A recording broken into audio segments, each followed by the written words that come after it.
Hi, my name is Dan McCursey, and today I want to talk about how we communicate as a society through social medias. And I want to start by talking about this iPhone. With this iPhone, I have the ability to talk to anybody around the world whenever I want to.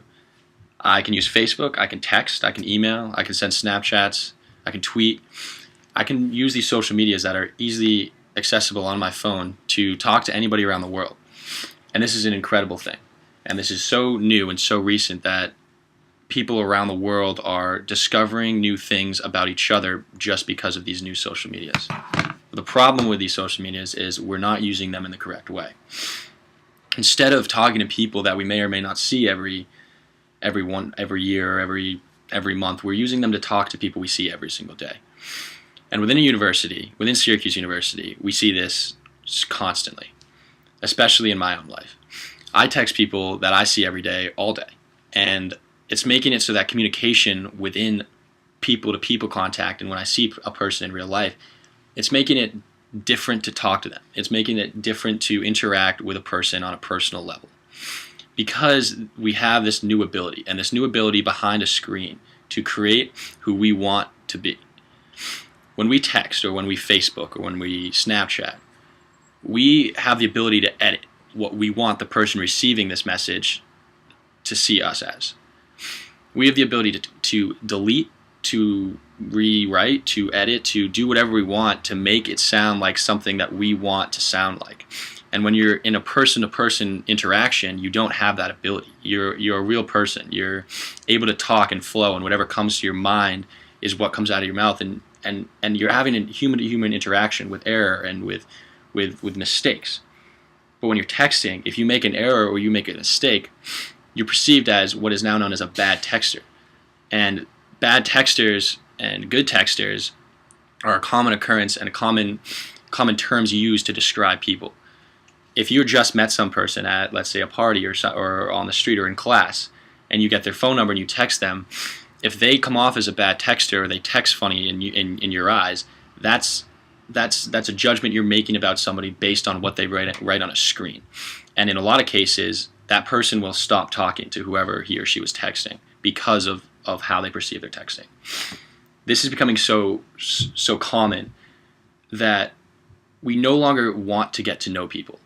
We just want to talk to people on these devices and be who we think we want to be. And this is another problem with Facebook. Facebook is the biggest social networking site in the world. There are 3 countries with a larger population than people on Facebook. Facebook is the #1 tool that we use to communicate with people all over the world. But the problem with Facebook is we're using it to judge people based on their Facebook profile. Facebook stalking is a term used when somebody looks at somebody's Facebook who they may not necessarily know on a personal level, and try to make a judgment about that person based on what's on an online profile. This online profile is based up of pictures and statuses and comments, and we make a judgment based on somebody based on what their profile pictures are or what their statuses are, and we judge them based on it. We have never talked to them before, but we're making a judgment about somebody before we even talk to them because of this profile. And this is becoming such a problem because we no longer have these person-to-person interactions. We no longer communicate with each other in person because of these judgments we're making based on something that's on a screen. One of the most important things in college and in growing up is person-to-person interaction and building social skills with each other. And with our generation and with the generation that we're in right now, this isn't a huge issue because we grew up not having these Facebook profiles or these texting ability or these email abilities. So we had social-to-social interactions as kids.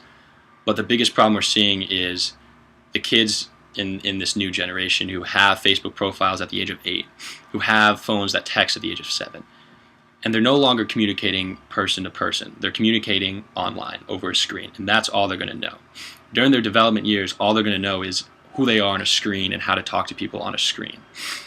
For instance, my cousin who is 10 years old, has an iPhone, a Facebook profile, a Twitter, and an Instagram. And on a weekly basis, he plays no sports. He sits in front of a TV, watches TV, and communicates with his friends online, and communicates with his friends over text and Facebook. He doesn't hang out with them, but he just talks with them over the internet. This is becoming such a problem with this new generation. In the next 10 to 15 years, when they start to become the main generation of the 20-year-olds and the working class and the 30-year-olds, we're going to see a generation that no longer communicates effectively with each other. Much of social media is new in the last 5 to 10 years, and then with every new thing, everyone wants to use it as much as possible and take advantage of it.